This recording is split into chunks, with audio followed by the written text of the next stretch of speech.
elle va tenir quand même. Deuxième épisode tragique, les guerres de religion et surtout la guerre de 30 ans, dans les années 1630. Et bien là, l'abbaye, elle va vraiment souffrir au point d'être carrément abandonnée et de se retrouver dans un piteux état. En 1650, il n'y a plus de moines.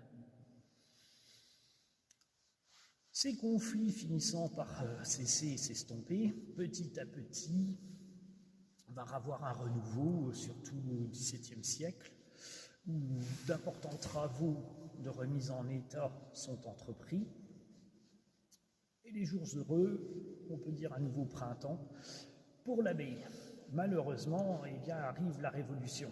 Et comme partout, pour financer les campagnes militaires, puisque le péril est aux frontières avec tous les pays coalisés contre la France, toutes ces monarchies qui voient d'un mauvais œil la Révolution et ce souffle de liberté et une sorte de suprématie du peuple, eh bien il faut de l'argent, donc on va un petit peu, comme on dirait aujourd'hui, nationaliser les biens de l'Église, et donc l'abbaye est saisie. Un inventaire est réalisé en 1791, et les moines vont devoir quitter la Chalale. Heureusement, par miracle, elle échappe comme beaucoup dans le secteur. Trois-Fontaines en frontière de la Meuse et de la Marne, l'île-en-Barrois, également celle de Bussy-la-Côte, Saint-Old, beaucoup sont démantelés. Et là, elle y échappe.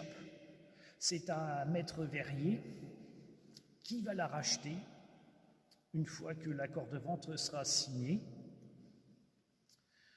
Et il va installer une fabrique, ce qui permettra d'épargner l'abbaye.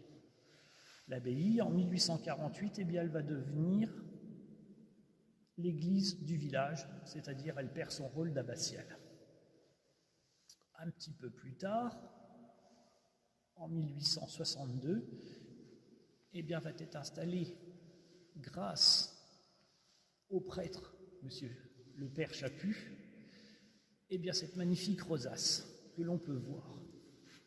L'histoire continue de cette abbaye. Vous voyez, on a traversé les siècles, depuis sa fondation par deux moines bénédictins de l'abbaye Sainte-Vanne, jusqu'à un épisode tragique, la Première Guerre mondiale. Effectivement, les combats éclatent dès septembre. D'abord les combats de la Marne, il ne faut pas oublier que là nous sommes à la frontière de la Marne, et puis un petit peu plus tard les combats de l'Argonne. Nous ne sommes pas si loin non plus de Verdun.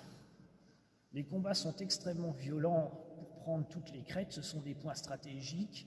On peut citer la Haute-Chevauchée, le ravin